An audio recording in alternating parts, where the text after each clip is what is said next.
and there's over 100 employees, she needs to get paid for the 14 days that she's mandated quarantined. That's what the government says. Well, that's what they've told me that, but. So she has to get paid those 14 days that she's supposed to be out if she's tested and she has to go out on quarantine. Correct. I fully agree. The difference is that she's not allowed to be penalized for that. Well, if she doesn't fill the paperwork, yes, she can, because BOCES have to submit that paperwork to the state.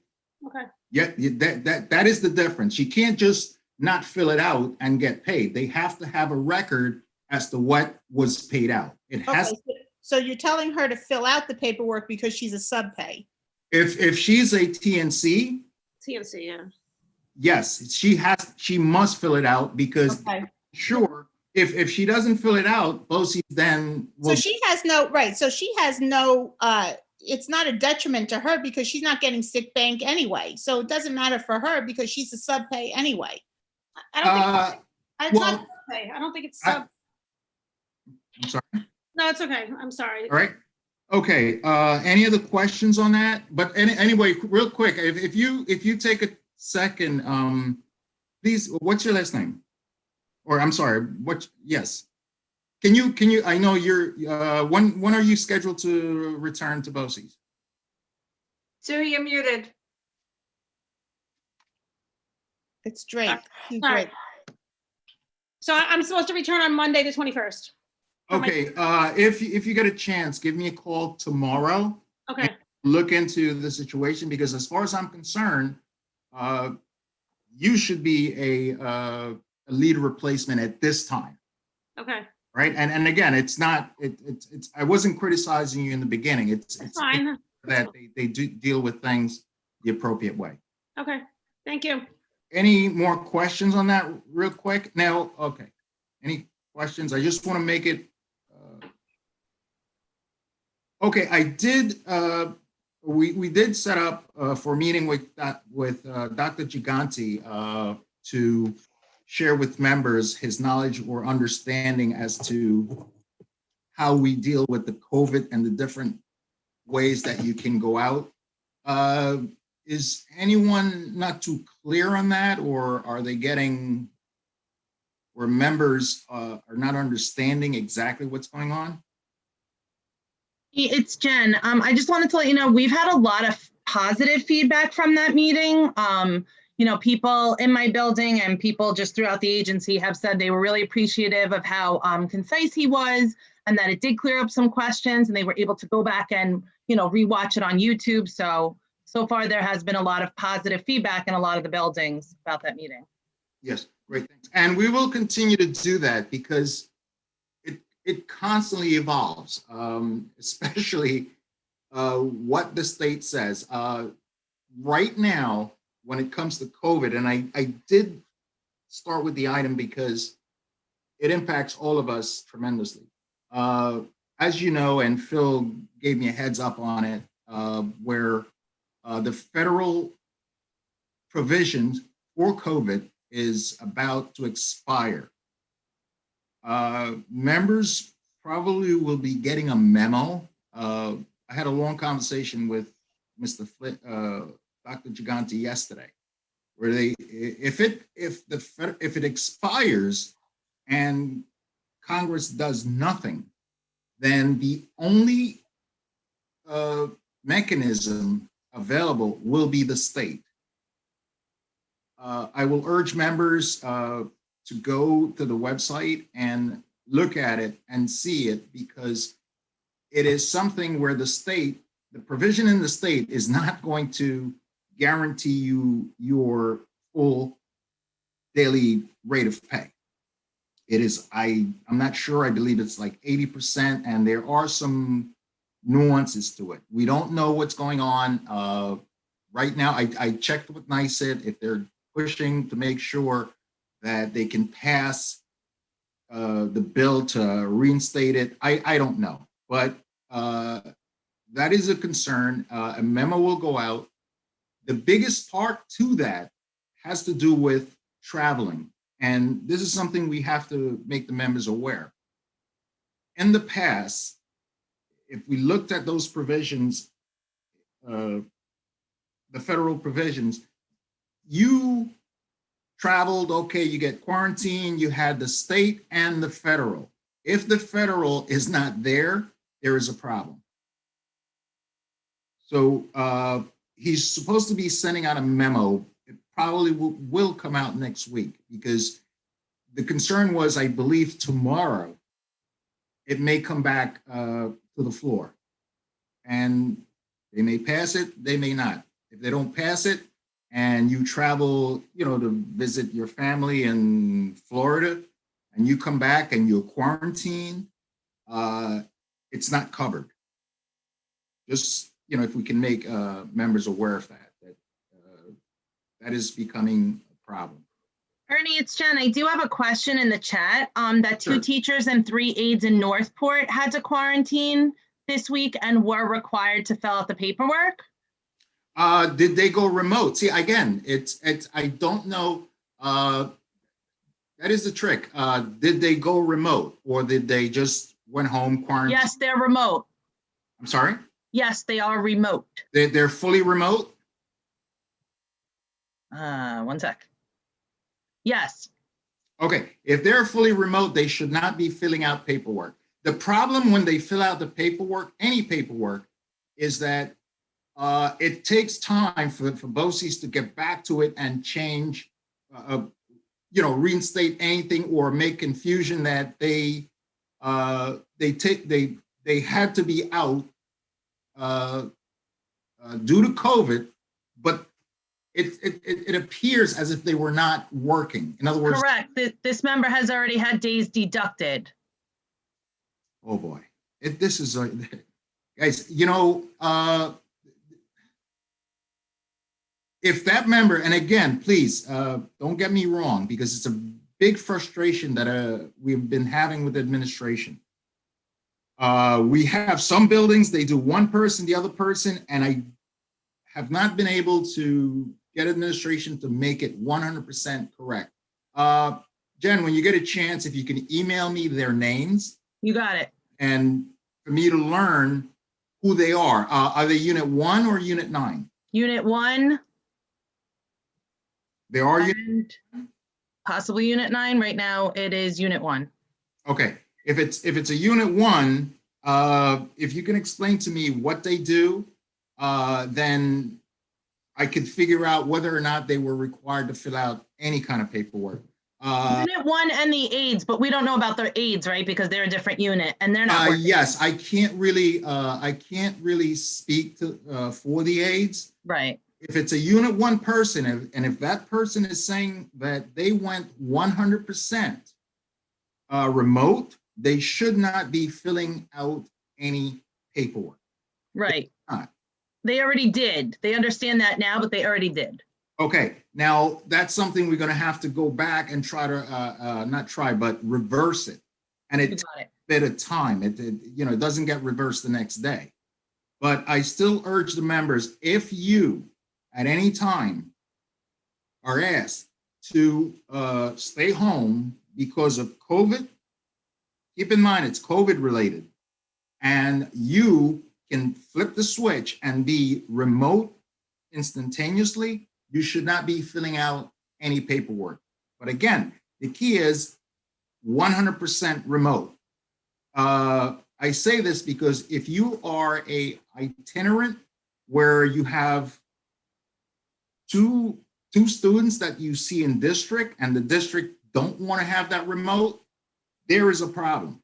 There is a situation where you're not 100% remote. You have to fill out the paperwork. Right now, BOCES is having some districts, they don't want BOCES to do it. They don't enable BOCES to connect through the remote to their system, and that is a problem. But for the majority of people that are in building 100%, and if they have a 5 days a week class and they go remote, they should not be dealing with any kind of a paperwork. Ernie, I think that the confusion comes from they were emailed directly by Dr. Giganti's office. So maybe I'll shoot you an email about this and we can. Yeah, please, because like I said, again, I don't, it surprised me because normally the problem the problem take place in the building. I don't know what these individuals do. I don't know, what exactly they're assigned on a daily basis. But if they're assigned, are they classroom teachers? Yes. No, I don't know. We have so many different things. If they are classroom teachers and they're in Northport, 100% classroom teachers, and they have their virtual classrooms, Right. they should not be filling out paperwork.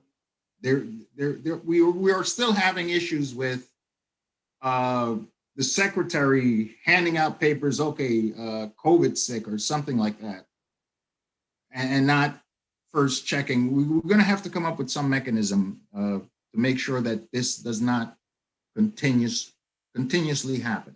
Right. I just had example. I just had a case we had to deal with Monday, where the same thing happened, and we had to go back, and we at least were able to correct it immediately. But if people don't make us aware, and I'm glad they're making us aware right now, we will do everything we can to make sure that those things don't perpetuate. Ernie, but there seems to be a difference between what secretaries are telling people and what Dr. G is telling people. So really would be good, and every case is different. It is, it's individual, but it would still be better if Dr. G wrote a simple, 1, 2, 3, if you do this, coming from him. Again, he's saying one thing, the secretaries are saying another, and we're saying another, and people are really confused. And the administrators, in this case, it was information that was emailed by Dr. Giganti's office, and they were all told to fill it out by their administrator. That's what I'm saying. The communication is broken. Right. Again, the one thing that when we got him here, he actually said what I just said. If you didn't, There's a breakdown between he and his administrators and the secretaries. I understand that, but the problem is that in all the conversations that we've had with him is that information was disseminated down to the building administrators. If they keep screwing it up, then he has to deal with those administrators. He has to deal with it at the building level. That's what I'm requesting. Yeah, but no, this has been the most difficult thing to do. I made it abundantly clear. This is not the first time we're dealing with this. As a matter of fact, it comes to the point where it's frustrating. What is it that you don't get? What is it that you don't understand? It always, the ball is dropped at the local level. In a number of occasions, and you guys correct me if I'm wrong, but in some buildings, I call Dr. Giganti, he calls the building, they correct it. What the hell is this? So the misunderstanding is not to the member and I may be wrong, but not to the Giganti. For whatever reason, at the building level, they're screwing it up. And I will ask that Dr. Giganti, once again, sit down and clarify to them how to proceed, because quite frankly, it's annoying personally to me. There are a lot of things we got to deal with, and here you go with another case which is similar. And it's very confusing to the people. Thank you. Yeah, no problem. Oh, Jesus. Sorry, I hit the button that says leave the meeting. Any other questions on that? So I can go to the next. There were a couple of questions in the chat box. Sure. Sorry, I want to read it correctly. What happens to Unit 9 clinical instructors if there is a shutdown? I don't know if this is referring to what Dr. Giganti said about it being to the board's discretion to keep them. Yeah, it's not only the clinical instructors. There is a big. I don't want to put this on the record, but there is a big push back and forth with districts, what they pay for, what they don't pay for, and what would they want to continue to pay if that service is not there. I know I sound a little ridiculous, but I don't want to say the wrong thing. If the board does not approve payment to any staff member that cannot perform some form of remote duty, they technically don't have to pay them. As it stands right now, the agency has been doing what they have to do in order to keep these members employed. They know they need them. They know that, if this thing is over next year, they need these people. And if these people are not getting paid, if they're not able to maintain their family, they're going to leave. And if they leave, guess what? We're stuck. So as that stands, it is, yes, up to the board to say whether or not they continue to pay them in the case of a shutdown. Ernie, Yes. what if clinical instructors can? Sorry? What if we can perform, I'm sorry about my dog. What if we can perform our duties remotely? It's never been offered, but I can surely do clinical skills, provide videos, worksheets and whatnot to prove that I am doing something other than just sitting home. So what if we can offer up our services on a remote level? How can you express that to the board? I will ask you, because I don't know. I don't know anything about what a clinical instructor is. I will. A clinical instructor provides the hands-on learning for all the things that are done in the classroom. I do apologize. I understand that. I've been in your room and I see you doing things, assisting the students, helping them out in any way. No, I understand.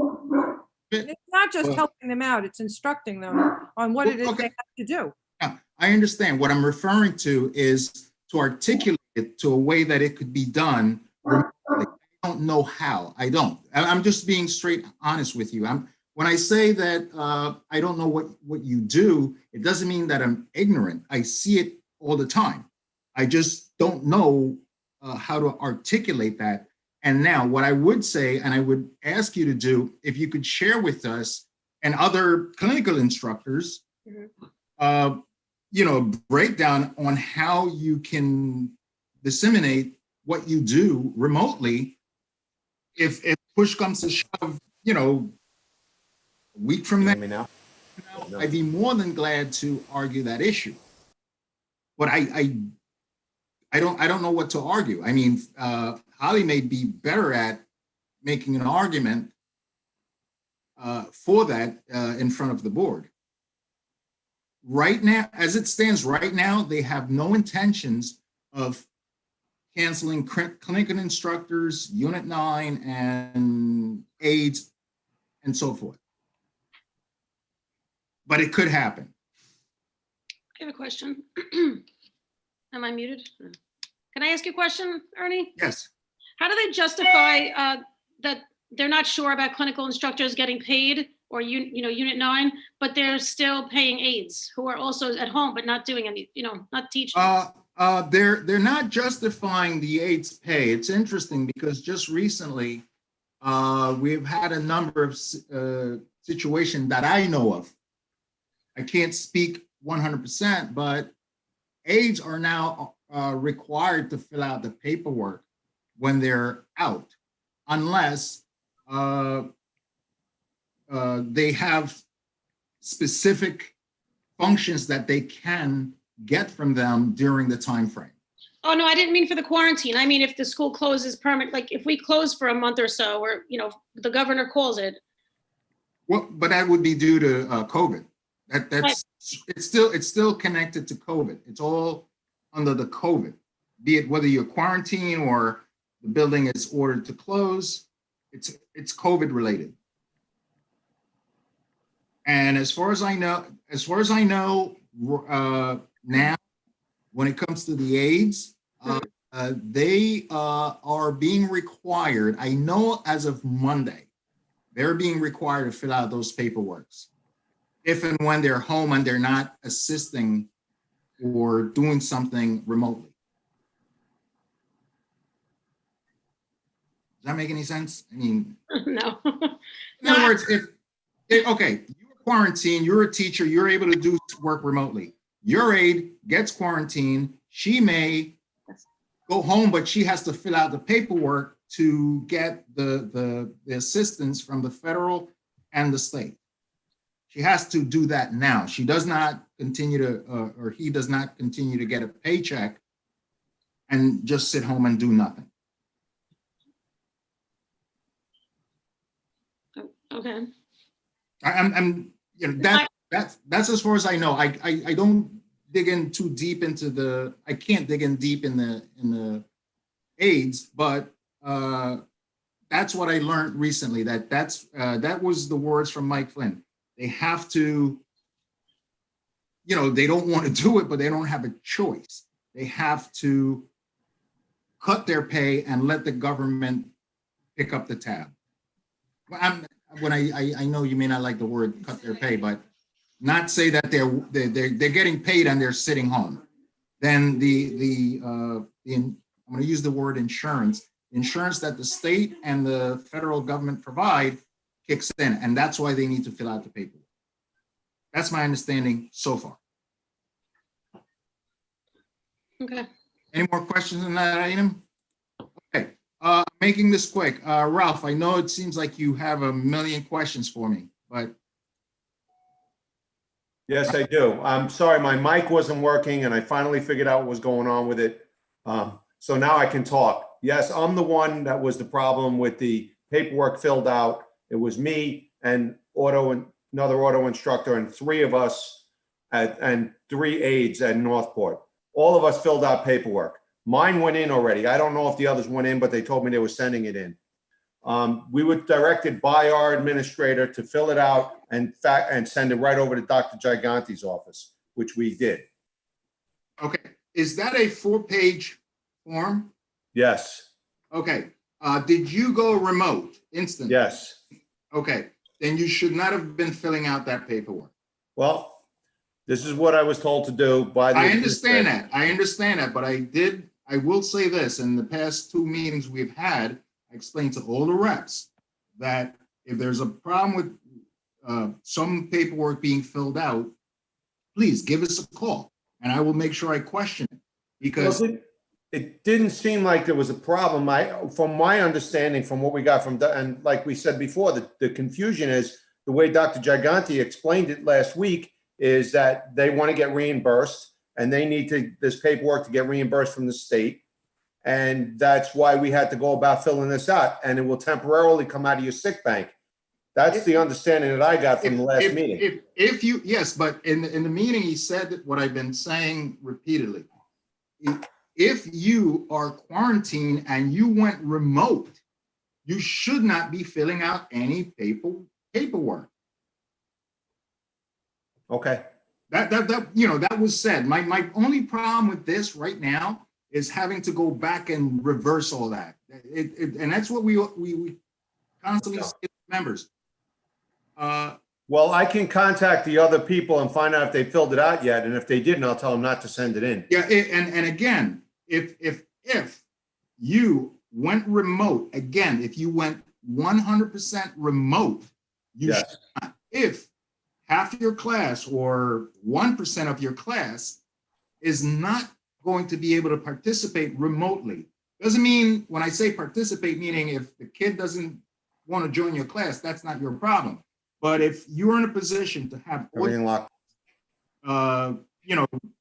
Continue your instructions remotely, Mm-hmm. and you're 100% remote. You're continuing your classes. You just happen to be in a different location, and at that point, you should not fill out any paperwork. However, if you have a student that you go to at Texas Hills, and his school don't want you to be remote, well, then you need to fill out that paperwork. Okay. All right. Mine's already in. I can't speak for the others, but I was told they were sending it in, and this happened Monday. But just remember that if you're 100% remote, we are. Fill it out. If you cannot be 100%, which primarily affects the itinerants, then it's a different story. Outside of that, I will contact them. If they didn't fill it out yet, then I'll tell them not to. As long, but keep in mind, I'm speaking for Unit 1, Unit 9, and Unit 7. I can't speak for the aides. Well, the 3 of them are aides, so I can't speak for them. So I don't know what should I tell them at this point? I don't know. They need to contact their union and find out if it's the aide unit, they need to talk to their union to find out, the same way we are having a conversation right now, where I'm telling you what we do or we need to do for our group, they need to do it for their group. The rule, it's a little different. We're constantly working with administration to make sure that we don't have all these issues. So I'm going to let the aides be, because if I give them information, I don't want to give them the wrong information. And yeah, but you should not be giving them information that you don't know what is the agreement they have with BOCES. I know the agreements that we have with BOCES, but I don't know what the agreement they have with BOCES. I'm not privy to it. So should I tell them just to contact their union? Absolutely. Yeah. Okay. All right, I'll do that. Hold on. If it's a Unit 1, Unit 7, Unit 9. Well, the other teacher's Unit 1 with me. The other 3 aides are the aides unit. Okay, then you can talk to the Unit 1 people in terms of letting them know if they were quarantined and it's due to COVID, then if they went remote 100%, remember the key is 100%, they should not be filling out any paperwork. As Okay. I will not answer the question because I don't know what agreement they have with the agency. Okay. All right. All right. I'll And take care of it. I do apologize, guys, that we had a meet today on a lousy day, but real quick, APPR, I sent to everyone. This pertains primarily to Unit 1 and some members in Unit 9. Not everyone, but I just want you to be aware of it's called a variance in terms of the agreement we have with BOCES concerning APPR. And the last understanding we signed with BOCES was, I believe, back in February for 2020-21 school year. And this variance was to make adjustments to any changes we may need to have that deals with remote observations and the scoring mechanism.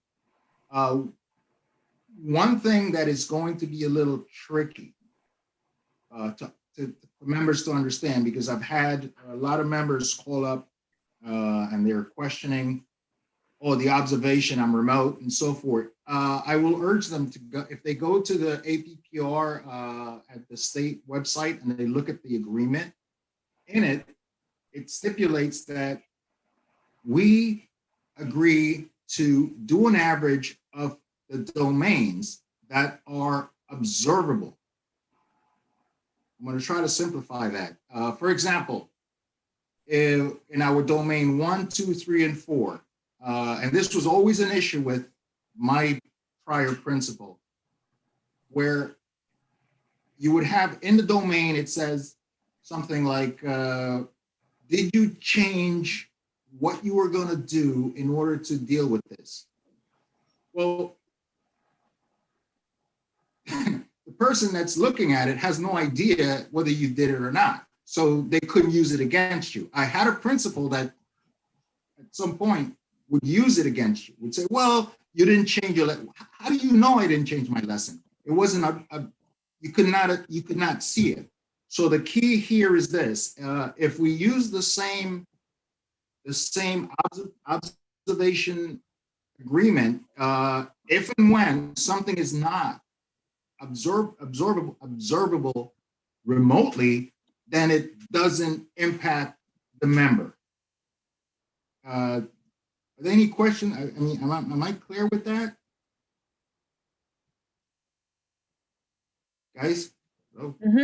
Sounds good. Is that clear? Does that make sense? Like, that's one of the mechanisms, and that was a big fight. I remember when we were talking to Angelique, is to figure out a mechanism that, look, some of these things, wait a minute, you were in that meeting, weren't you? Yes, I was. Yes, And some of the things, there's no way you can see it.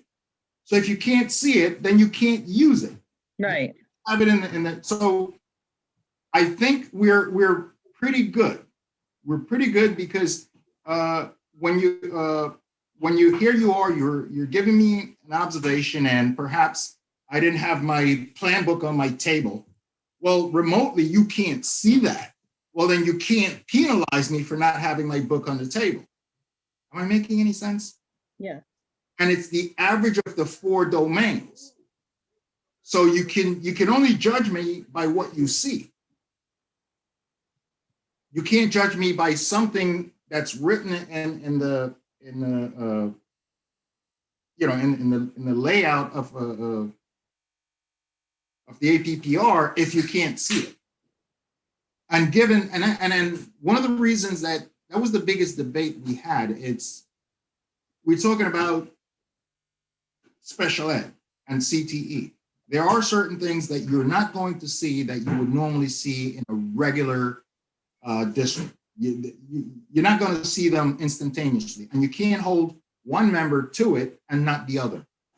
And there were always discrepancies between the CTE and the special ed. Some things you can see in CTE, some things you can see in special ed, but you can't see it in both. So I believe that we're fairly good with that. We should be able, if you get an observation and the principal comes in online, he's in your class, he cannot be looking to see that you have your plan book on your desk. He cannot be looking to see something that he could see otherwise if he was physically in your room. Did I answer that on APPR? Okay, so technically we should be in a good spot, at least when it comes to APPR. We should not have any issues coming up. I did talk about the inclement weather. I did put new board policy back on here, but so far it seems to being simmering down. It was a matter of perhaps getting adjusted to the new board members. You know, they have certain plans, and one of the things that I've noticed was not made official, that they are having more emergency meetings, meaning that they're acting on issues that come up outside of their regular monthly meeting. So I believe it's a good thing. I haven't spoken to anyone to see if that's going to be a continuing item.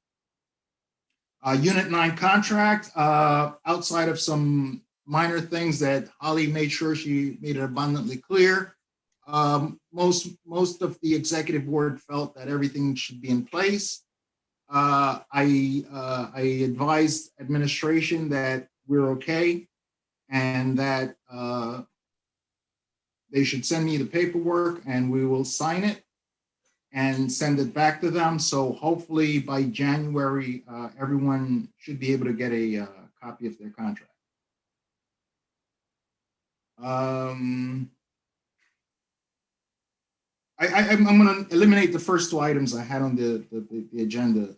Unit 1 contract, Unit 10 contract. Unit 1 contract is obviously expiring, and I'm going to ask Lisa to send out the survey, and if we can share it with the members in the buildings, what are the items that they feel that we need to focus on in negotiations. Normally we do 3 or 4 priorities, and then we sit down, the executive board sit down, they go over it and tabulate what we can and can't do. So that should be coming out shortly. Please fill it out. That's the way we know how to negotiate. That's the way we know what exactly the members need for us to work on. So Ernie? Yes. I'm sorry to interrupt, but with regard to what you just said about the Unit 1 contract, where's the Unit 9 negotiation, things people want. I haven't received anything, nor do I think anybody else has. We're not due for another couple of years. What? It's up now. No, No? no. They're Unit not, 9 contract extends another couple of years. oh, it doesn't last 3 years? It lasts 6 years? No, it's not 6 It's- years. What is it, 4 years, Ernie? It's a 4-year contract, but what it is that we have a obligation, a technical legal obligation to submit to the agency our intent to negotiate for every contract. Unit 9 was settled and I'm sorry, scheduled, I believe, to end June 2022. 22. Yeah, June 2022. We do not submit intent of negotiation until February of 2022 for Unit 9. Okay, I'm We're sorry. just cleaning up the old contract that you should have gotten, and we haven't received it in print. We're still working on the one we just resolved. Okay, I'm sorry. I thought it was a 3-year because mine says 2015 to 2018. So I Right, figured. correct. 2000 correct. No, you're looking at the old contract. The new contract has, Here. I just said that we agreed. We're just waiting to get the paperwork, sign it, and it will be made available to you early January. Well, we're not talking about the new contract. We're talking about the old one. No, I'm talking about the new contract. It's the one you're under now. The new one does not start until the winter of 2021 for 22. It No, ends in June of 22. No, there's a misunderstanding here. The new contract that we have, you do not have a copy of it. The one you have, which expired in 18, is the old contract. The new contract is scheduled to expire in 22. That's the contract that we just negotiated and ratified in February or January. So we are waiting for the actual printed copy. It's not that we're negotiating anything new. We're just making sure that what we agreed to is still written down. So We're the editing it. negotiation for the new contract hasn't happened yet. Okay. Correct. Okay, Right. thank you. Okay, so for the Unit 1, it's made basically getting us information on what are your priorities for us to negotiate. And again, I'm getting it now because by February, I'm required legally to submit to BOCES that we are intending to negotiate. And just so we keep everything formal, Unit 10, the contract is expired. At the time during the summer, we were trying to figure out what we're going to do. We're also going to send out to the members. We did submit the intent to negotiate, but we weren't able to meet. And it's very difficult to meet in a Zoom, especially when half of us didn't even know how to perform.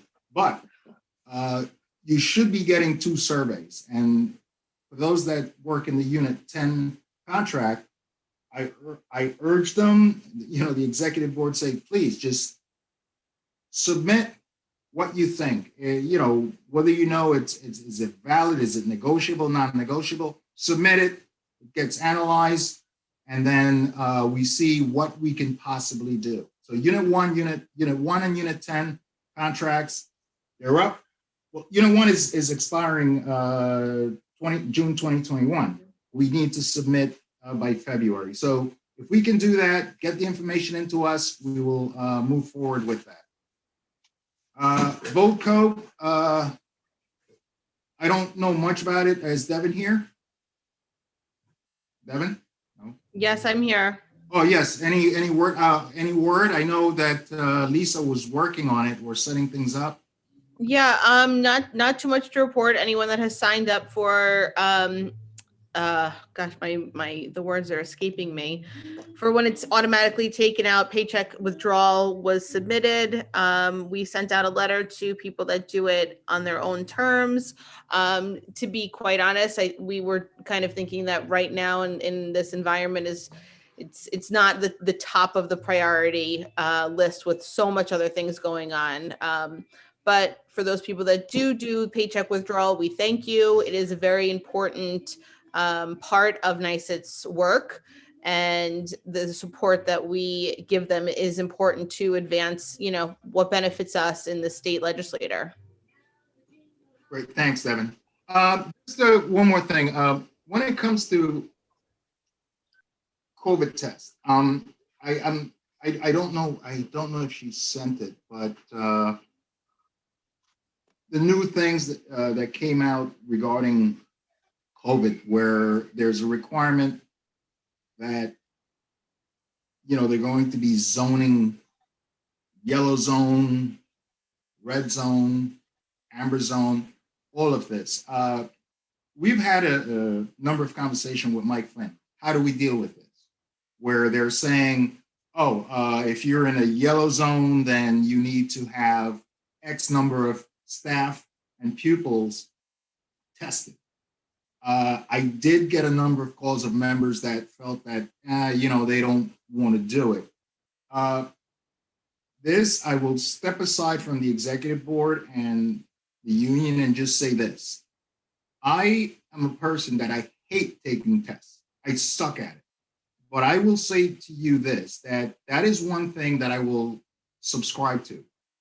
As my understanding is, it is not legally mandatory. They expect members to volunteer to do this, but I will urge most, if not all of our members on a personal level. Again, I'm not speaking for the union, but I will urge members to perhaps subscribe to this for the simple fact that I believe it will benefit all of us. We interact with students, we interact with other colleagues, we interact with people in close proximities, and how clean is where you are, you will never know.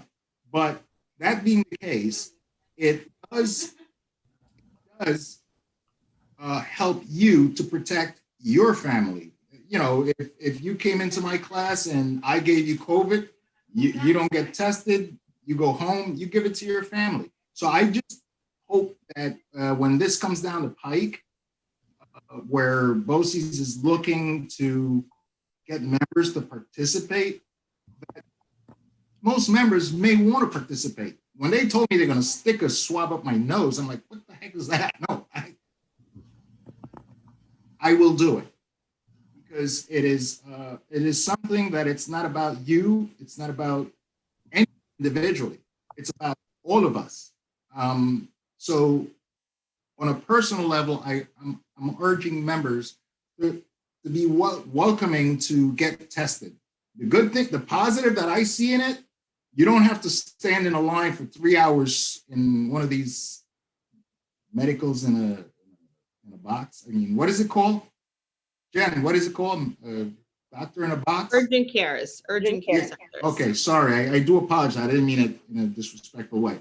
So, or going to your personal physician to pay him $25. If BOCES is able to give you the test on campus, which is another issue, because right now everybody's trying to figure out how to pay for it, how to implement it. The last thing when I was talking to Dr. Giganti, they don't know how they're going to do it. And they've reached out to the state to give them some guidance, and it's not happening. So just be aware, and if you can encourage members to participate, so it's done at random, so we continue to be open. Because if we got to keep in mind, we are a service, and if we're not available, meaning if we don't comply with the zone you're in, then what happens? We're closed. And I just want to mention something, and perhaps you guys can help me out on this. One of the interesting things that is happening is, like, as we all know, 18 districts feed into us. Now, what happens if Dix Hills is code red? I'm sorry, zone red. Mr. Flynn reached out to the state and they have not given an answer. The reason I brought this up is because, again, everybody feeds in. My understanding right now, and somebody can correct me, Copeg is, I believe, zone yellow. And now these kids come to us. Copeg is closed. I'm sorry, I don't want to say closed, but Copeg is not scheduled to start until January. But we have students, at least in CTE, coming to the building. What do? Do you test these students? There is no mechanisms to do it. So it is a lot of logistical problems that I will urge everyone to look at what the state says, how you deal with the zones, and perhaps you guys may have good ideas on how to address it. How to address, if we are declared a yellow zone, keep in mind, if Dix Hills is a red zone, BOCES is a red zone. So do we close even though we have, zero COVID? I don't know. So just wanted to make sure I share that with you. Also, FYI, in the past 3 weeks, some you will see, some you will not. We've had a significant increase in COVID cases. Some you did not hear about because it did not directly impact you, or meaning it had nothing to do in your building. So you were not aware of it, but it could not have affected you. In the past 2 weeks, I have learned about over 20 cases that we have had. Students, staff, aides, it was significant. The past couple of days was very significant, just on and around Thanksgiving. It was a lot. So just be aware, of that. Sometimes you're not going to hear certain cases. You may hear it through a colleague. It doesn't mean that something is being hidden. It's more that it's not going to affect you. Any questions so far? Ernie, it's Holly. Yes, dear. One of the questions I've been getting is, we get a phone call that says that there has been a positive case on the Dix Hills campus, but the day that we got that robocall, 3 cases shut down, like 2 or 3 different teachers. So is it just that they're just saying a case as a generality for some reason? The one thing I know is when I believe the first case occurred, oh boy, Jesus Christ. Bear with me for a second. Hold on. I believe that was an interesting case because I believe it started Friday. Correct me if I'm wrong, Holly. It started Monday, then Wednesday, then No. Thursday. But the original case started Friday. But anyway, okay. But the case started Friday, and then by Monday, and I remembered that I showed up at work at 6 o'clock, and I saw Jackson. All the principals were popping in at 6 o'clock in the morning. I'm like, what the hell? Well, yes, they did not learn about it until then, but the original case occurred Friday night.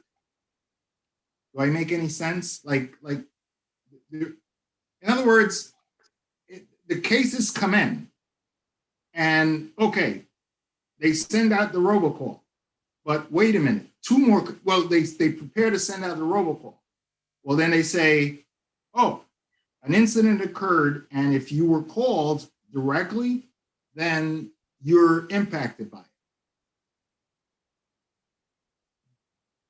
Did I lose? Right. So that was the question I was fielding from some of our members, was they knew for sure on any given day that there were 2 positive students, but the robocall that evening only mentioned 1.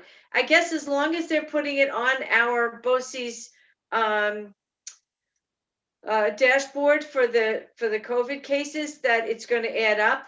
I just wondered if there was any plan that they should be a little more truthful with how many cases are occurring on a given day. I honestly, I have not literally, and I welcome you to, track this. I have not focused so much on a personal level in talking to Mike Flynn on what the dashboard says. I've been focused more on what the heck is happening directly in the building. For example, what is BOCES reporting to the state or putting on the dashboard when it comes to the number of cases in one day? Do I make sense? I don't know. I mean, you could better track it than I could. My concern is making sure the members that get impacted directly get informed immediately. And, it's more, I want you to know now. Everybody else can know later. That's just my looking at it. I mean, but yes, it should be known fully how many cases occur in BOCES. Ernie, It should. it's You're Terry. 100% right, Holly. That should be made vividly clear. Ernie, Yes. Terry Spencer. Yes, dear. Apparently, I was quarantined Monday morning, but they knew Sunday night and no one called me. So when Lisa called me Monday morning, she assumed I knew, but I was already at school. And they didn't call me and they didn't call Rita. It's actually, it's funny because your case, and I'm not making this up, there were 8 cases. I'm not sure if I should be saying this, but I'm going to say it anyway. I believe there were about 8 cases that occur within that time frame. And at that point, I don't know if they missed somebody or they didn't get someone on time. I don't know. I will definitely talk to Mr. Flynn about it. But you learned, yes, you actually had come to work and they sent you home. Yeah. Yeah, I saw your call. Okay, but I just found it, kind of responsible to. You know what it is? I'm going to tell you this, and I saw this because I was in the middle of a number of these cases on a Sunday. They have the case. I don't want to, you use your name, so I don't want to divulge what it is. I don't know if I'm allowed, but in your circumstance, when they learned about it, I believe it was Sunday afternoon. Uh-huh. All right. I'm trying to remember your case. I don't have your information in front of me. Now, in your case, and in a number of cases, okay, here we got the data. Now you're going to have to reach out to all the districts. You got to find out who these kids are, where they are, and they're rushing to get these parents to be aware. They got to contact the bus company. They're running. Did they call you? I don't know. I do know that the biggest problem is making sure they can reach that person there and then. Did they not call you? I don't know. Did they overlook it? No, that's a big problem because you are the teacher. How can you not talk to the teacher? You have to talk to the teacher. So it's something that I think perhaps they dropped the ball, but unintentionally. It's not like, oh, yeah, we don't worry about it. No, it gets very complicated. I remember a couple of nights I'm sitting there, I'm talking to Mike Flynn, and we're going back and forth, and he's like, hey, I gotta go, I gotta do it, I gotta go. It gets very, very turmoil, meaning there's a lot going on.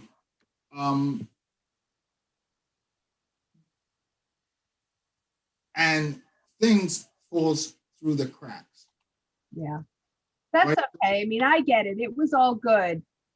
So just to be aware, I mean, it was just. No, it's good to know. Actually, no, I'm glad you say this because I had a case, we dealt with the case on Monday where they didn't even know that I spoke to the member and the member said, hey, you know, I've been close with the aide, and Mike Flynn didn't know about it.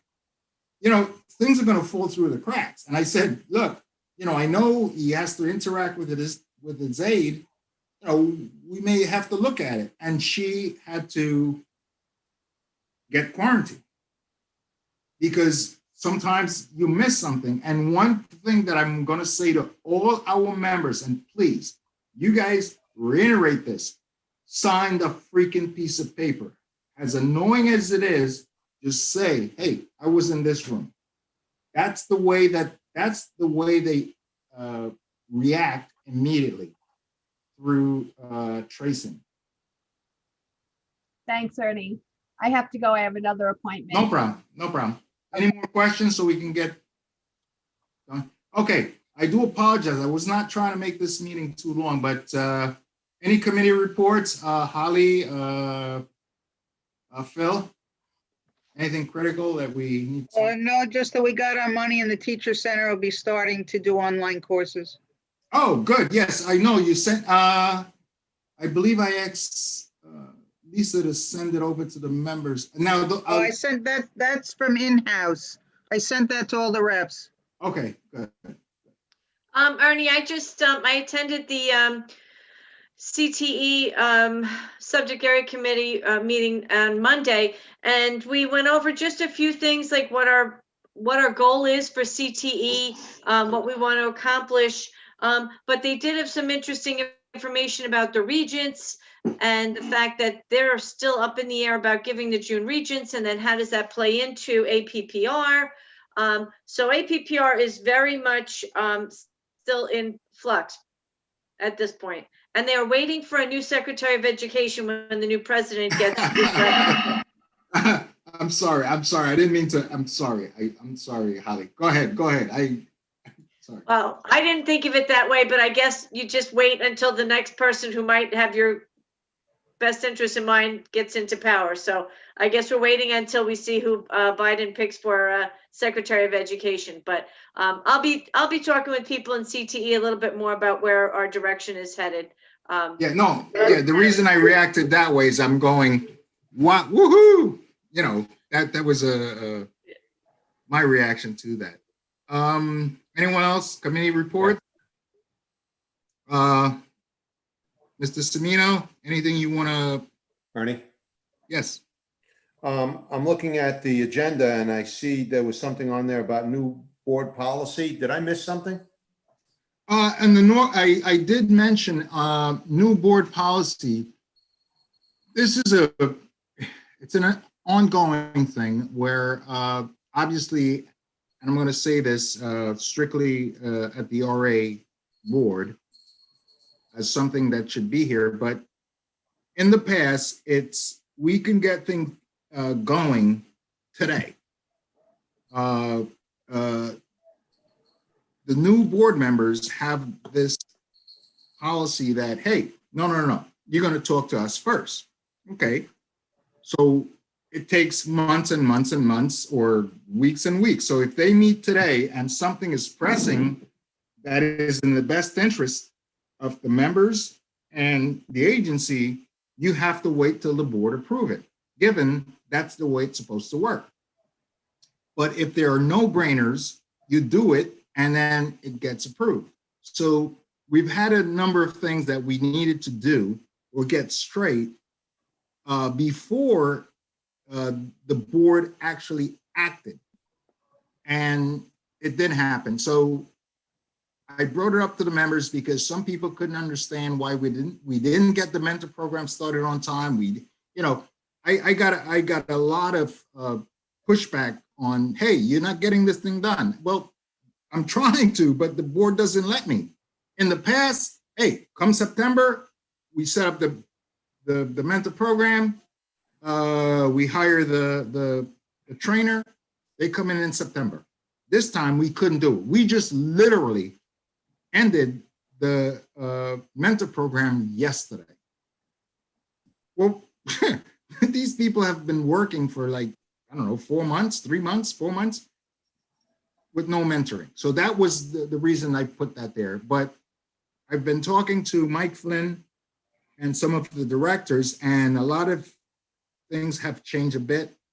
And they're doing more emergency meeting as opposed to waiting until the month ends. Okay, thank you. Yeah. Thank you. Any more? Okay, so committee reports. Treasurer Nick, can you give us where we are? Ernie, I just have one more question in the chat box before, if I could just Sure. ask before Nick goes. Is there a policy?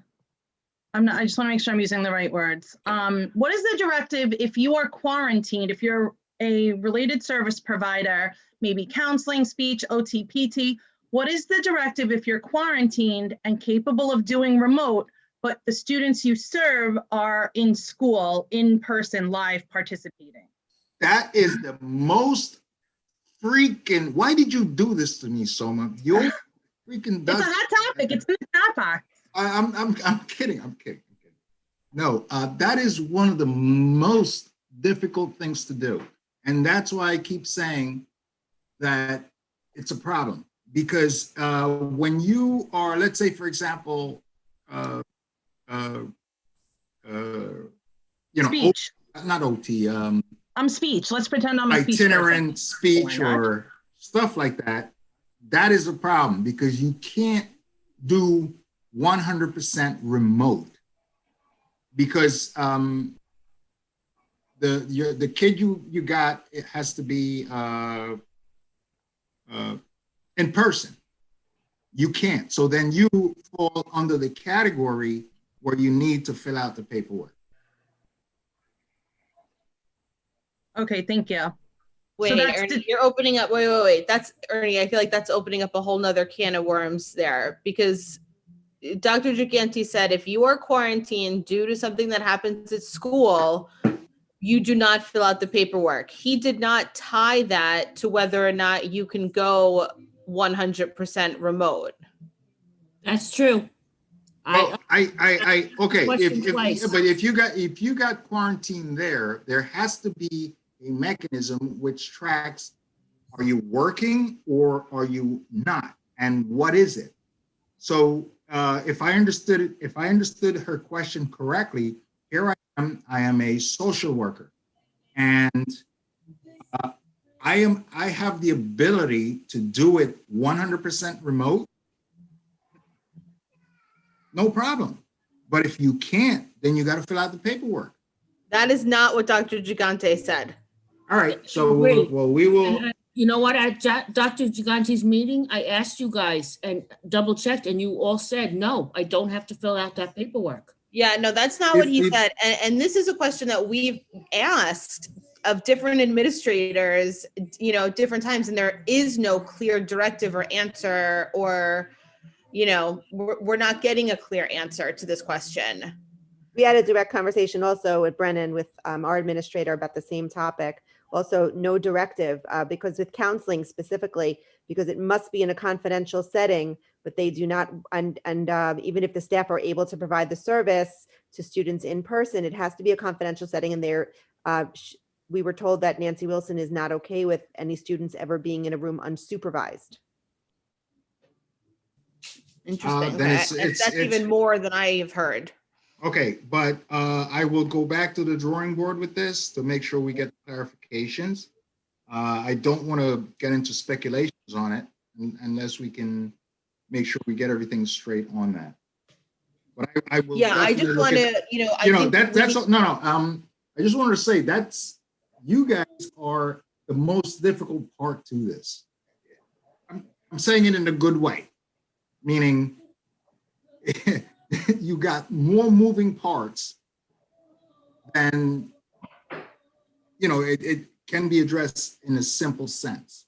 So I'm going to make sure that I reach out to Dr. Gigante perhaps tonight after we hang up.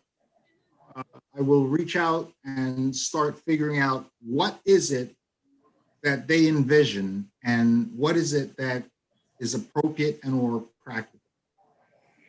And also, while you're doing it, please again reemphasize that if it would come from him, because again, people are caught in the position of trying to listen to their secretary or Unit 9, to the people who tell them, or to a principal or assistant principal. Everybody is giving different information than what Dr. Gigante said. So it's got to come from him, pretty please.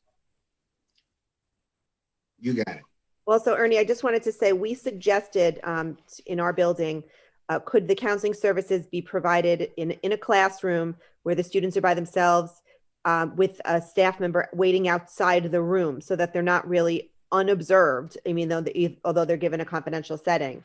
But that was both not okay because they're unsupervised and also would pose a staffing issue to not have, there's not enough staff, in other words, to have a staff member maybe standing outside a room for 30 minutes. Miss, I'm sorry, you're Colette, right? Colette, sorry. I remember you? I hope so. I'm kidding. I lost my pen. Okay, can you just please repeat that for a second? I just gotta.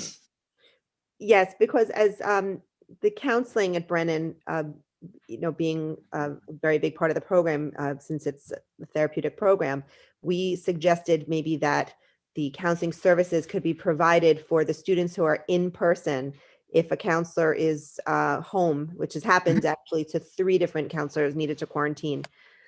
So could they provide this service for students, like maybe they could go to an empty classroom, which we do have the space available. So, and then maybe a staff member could stand outside the room and they could be on an iPad doing the counseling session.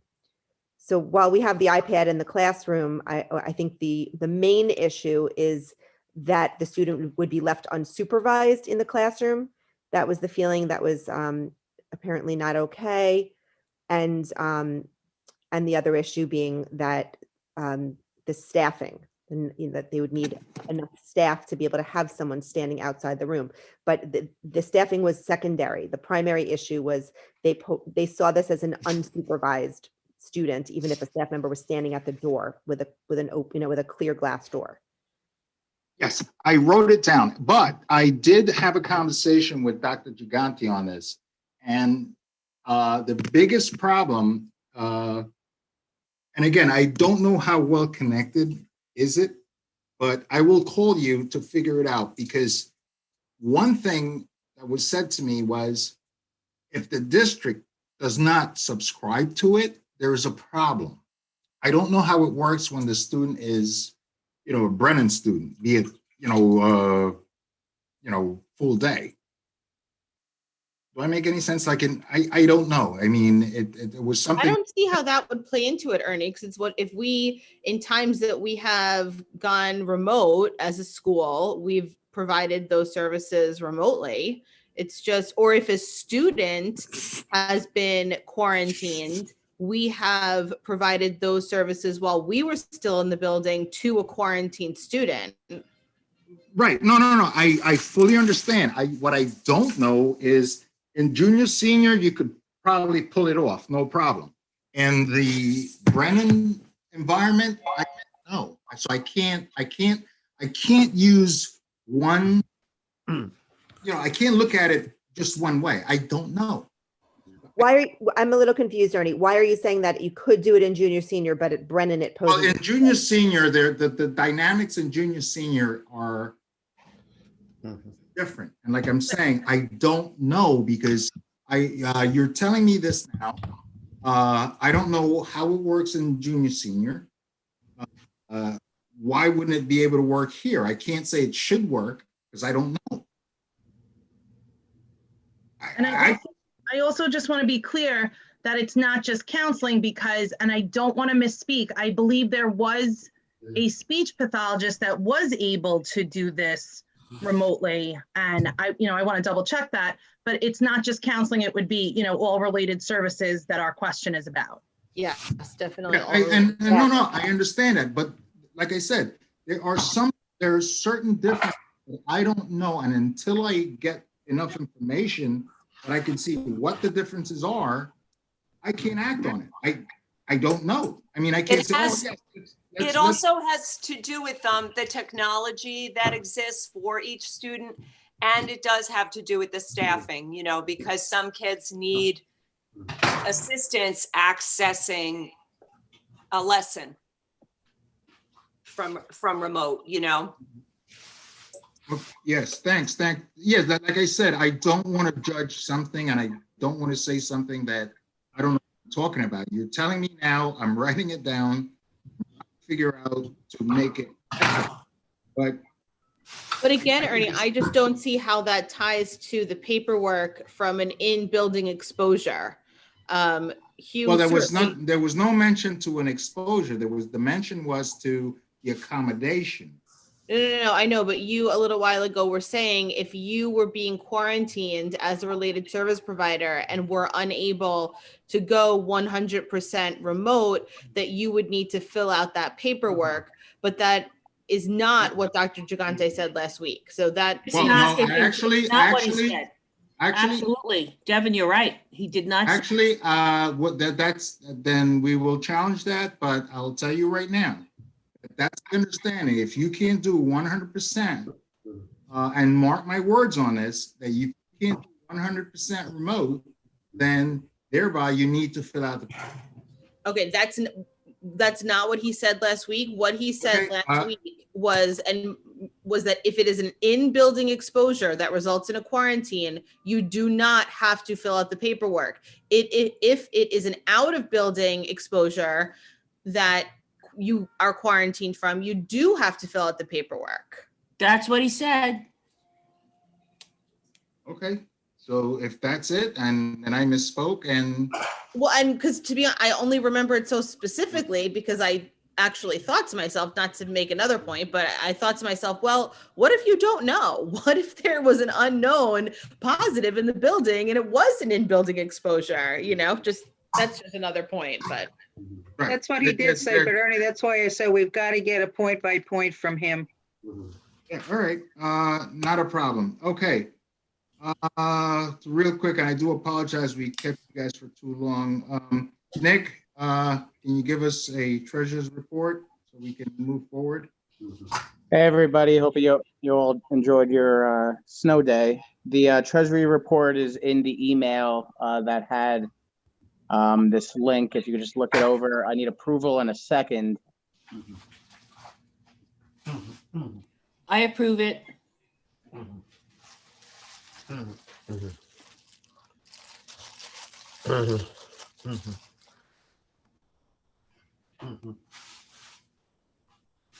Thank you. And we just need a second.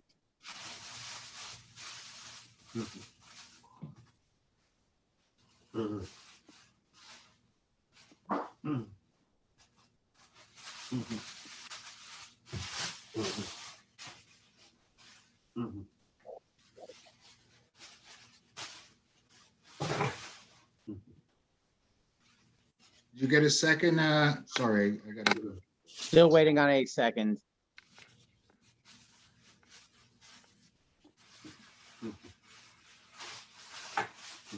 To be clear, Nick, that second can't come from the executive board, right? It has to be No, someone absolutely. else. Or, yeah. Absolutely not. I heard Anthony DeGori second. Yep. That's me. Great. Thank you. Thank you. You're Hope welcome. everyone has a nice holiday. Okay, great. Oh, FYI, and I do apologize before you close the meeting there, Nick. I just want to emphasize something that is very important. A major question came up. I didn't bring this up not to drag this one forever, but in a conference meeting with NICET, and one of the questions that they asked me, if my district will be closing after the break.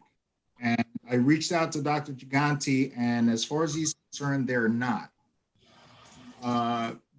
Just so you know, I don't know what's going to happen. We're going to continue to talk and figure out, but I just want you guys to know that. No one knows. Did he say anything about prior to the break, Ernie? I'm sorry? Did he make the same statement about prior to Christmas? No, we have a significant amount. I didn't mean to say it that way, but we have a significant amount of people that are scheduled to come back on the 23rd, 24th, and so forth, meaning, you know, their system expired. What I'm referring to is that it seems that there is a trend. They did not explain it, but right after the holiday, it seems like, I could be wrong, it's just something that I'm from the top of my head. Look to, some districts are going to look to not open immediately. Similar to Thanksgiving, when they decided, you know what, we're going to continue closed for, I believe it was a week. And, sorry? I'm sorry, Ernie. We already got notified that I believe it was Lindenhurst will not be returning for the week after break. And I'm sure that we're going to see a few more for tech like that. And Mr. Jackson kind of insinuated during a meeting with Unit 9 that he was looking at, or Mr. Flynn was talking about not being open and going remote next week for the 3 days, but we haven't heard anything. Right, and that's the dilemma. I did speak to Dr. Giganti on that. They have no clear definition. And I believe an executive board asked me this regarding a meeting they had on Monday on what they're trying to do. And I went back to him to try to figure it out. They literally don't know. They're in the middle of trying to figure it out. I hope by tomorrow they could give us some valid answers. So right now we don't know. NYSIT is saying, hey, is your district going to close? Dr. Giganti's, we don't know right now. That led me to believe that there are a significant number of districts that may be closing. When they reopen, I don't know. I just figured I'd share that with you. I don't know if it's valid for you to take that to the members, but just be aware and you know, whatever you learn, you know, I talk to the members, figure it out. So we figure out what we're going to do. Because we don't know. And if it's a number of districts, guess what? It's no different than snow day. If we have a significant number of districts that are going to be remote, we're going to have to be remote. And that is what's creating the dilemma with dealing with the Unit 9 and some of our members that are not able or capable of fully going remote. That's the problem. And that's something that I believe tonight or tomorrow morning, I got to talk to Mike Flynn about. Hey, 10 districts can do remote.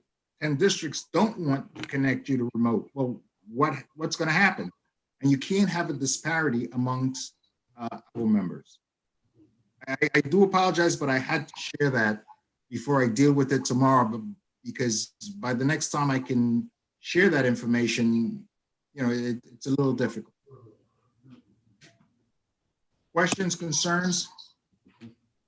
No, thank you for sharing that, Ernie. Sure. Nick? Yes. Do you want to, I don't know, make the motion? Wait. I do apologize because you weren't in the room originally. We didn't get the members to approve the minutes. Oh, yeah. I believe those are also in the email. If we could have those looked over and approved and a second from the last meeting.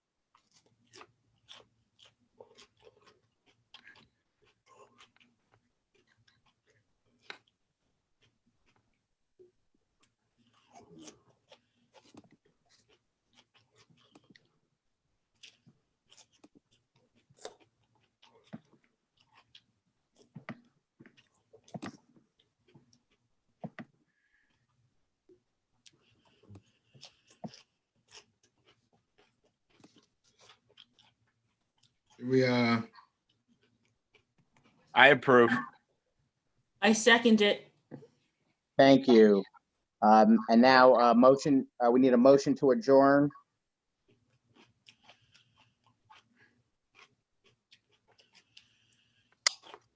That could be anybody. Good, John. Thank you. Okay, Thank you, guys. everyone. I'm going to share my screen as we leave. Sure. Great. Okay, thanks, everyone. I greatly appreciate, on behalf of the executive board and WSBFA, that you were here, that you went out of your way on this day to be here. I know some of us are going to have to go back out and snow, but it was good. It was a good meeting, and FYI for the ERA is I may need to establish getting more meetings more often, just given where we are. All right, but with that said, thank you for being here. Stay safe, everyone. Happy holidays, by the way. Thank you. Happy holidays. Thank you. You as well. You as well. No. Hang on, it's gonna be over any second. Oh, it's over, Marty. Marty had no questions. That's kind of great.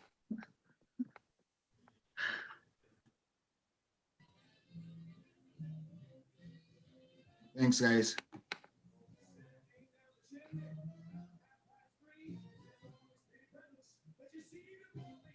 Hey,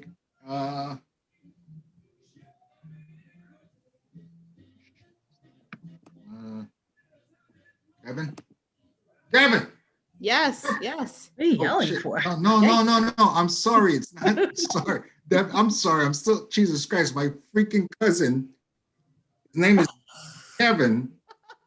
Now I started yelling because the son of a gun went to sleep. Sorry. I do apologize. I got to figure out how to get out of here.